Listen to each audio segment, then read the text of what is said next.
Today, I'll be speaking about hope. I'll be speaking about investing in others. And I'll also be speaking about survival and the resilience. See, most of us are scared of pain. Most of us are scared of unknown. And most of us are terrified by what do we not know exactly. I will share 3 stories today with you, and these stories are very personal. Even though I need to have these cards in front of me, I could pretty much close them and put them away and share as an audience to a speaker, but as a young girl to an audience. The first story is absolutely so close to my heart because it shows how we can invest our life in order to save others. This story reminds me of also hope. When my sister was about 6 months pregnant at age 19, and I at age 11, we found ourselves in Congo, trapped in a war.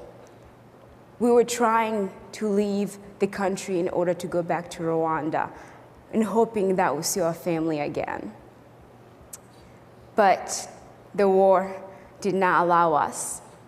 After my sister had her second baby, the hospital, the same hospital that she had a baby in, the following day, the hospital was bombed.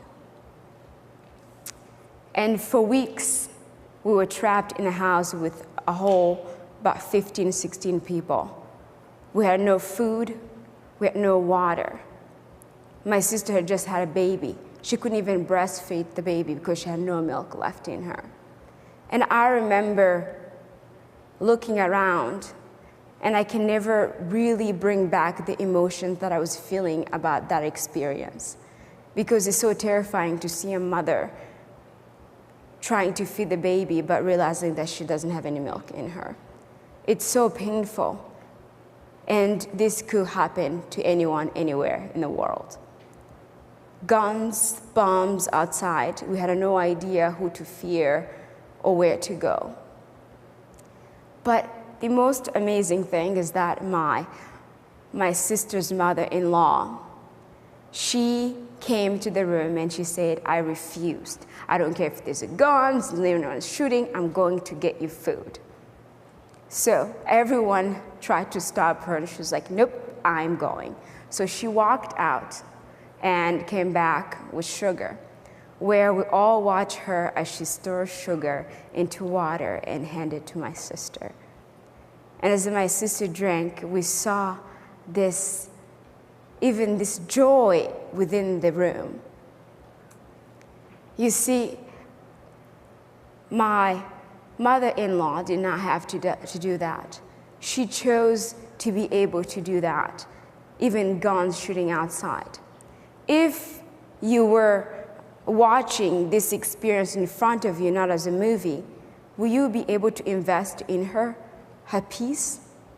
A mother like that taking care of her sister-in-law? So that's the first story that I wanted to share with you, how, even in a war, there's love. Even in a war, there's caring. And even in the war, people are still fighting. And if you are watching, will you be able to invest in their peace? Second story is kind of funny in a way.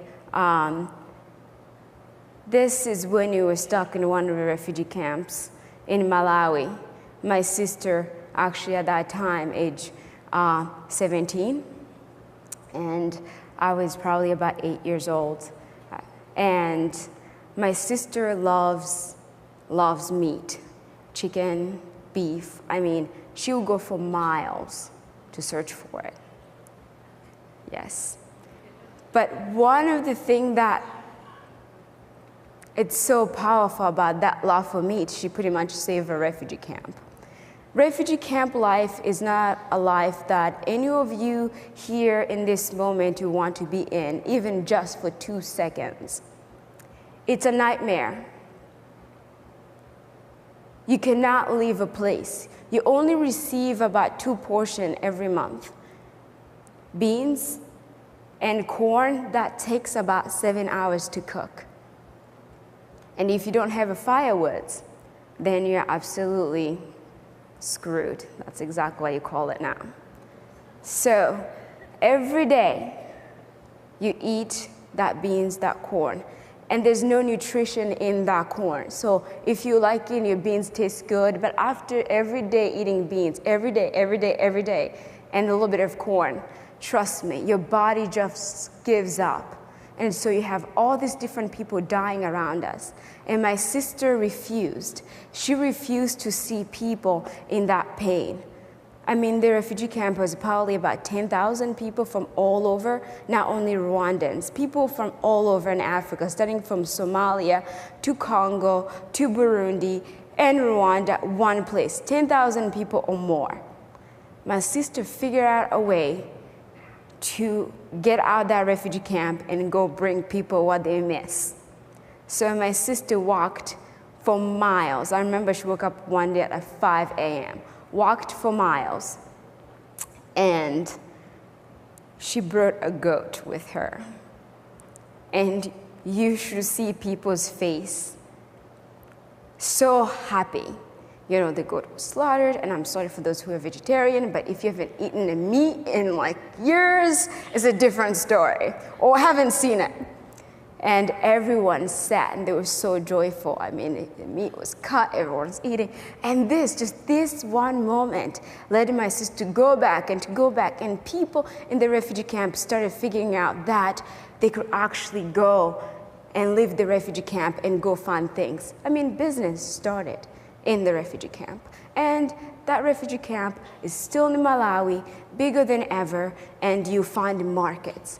And people do not know how that market started. So my sister, who loved to eat meat, created a space where people don't have to be trapped within that space of confusion, to be trapped in this space of loneliness. And that is just so hopeful and so powerful. The last story that I want to live with you today is it's about me and someone who raised me into a place and the reason why I'm standing here. In 1998, actually 1999, after escaping the war in Congo, we ended up traveling all the way south and got pretty much stuck. I was called stuck in Mozambique. And in Mozambique, we had been there before, so we kind of knew what was going on. But when we got to the border, they told us, "We're sorry, we're not taking refugees anymore. You have to get out." So we got it in a truck, and the truck dropped us at this market. And I share this story to remind you the strength of just looking someone next to you, giving them an eye to eye, and how that can raise them beyond. We were stuck in this sort of market in Zambia, and my niece was crying. At that time, she was only 3. I was carrying my little nephew, who was about 6 months old, and we were sitting on our luggage, and this market was just insane. And I'm not sure if you've been into African markets. Best place to invest. People will sell anything, and it's amazing, and people are busy. You think New York is busy? Go to those markets. You will see what busy means. And among that chaos, I felt so lost because no one was able to stop and look at me. And that day, I think I remember that's when I was ashamed, absolutely ashamed of what it is to be a refugee, to be countryless, to just being a young girl trapped. And my sister had gone off again to try to find a means to find a place that we could sleep. And I remember sitting there for almost 3 hours as my sister had gone, the baby crying. I couldn't cry because, you know, the 2 of them were already doing what I wanted to do so badly. And this woman came and brought bananas and water. That moment has absolutely changed my life. I looked up to her and I said, Asante, thank you, in Swahili. And then I just burst into tears because she saw me. She raised me. And I will never forget that moment. I will never forget that moment. In concluding my talk today, I dare you, and I hope that you raise people's spirit, even your family. If you're walking, in the street and you see homeless, if you don't have money, take time to look him in the eye, right? Just take time to be there. Invest in the places that you would never otherwise invest in. Invest in a refugee camp. Bring business to a refugee camp. Change the way people see themselves within this space. We have it all, and we're sitting on it, and it keeps building more, where others are craving to just have someone look at them. And all, I hope that you will invest, you create hope, because hope is not magic. And as well, be curious and willing to learn every day. Thank you.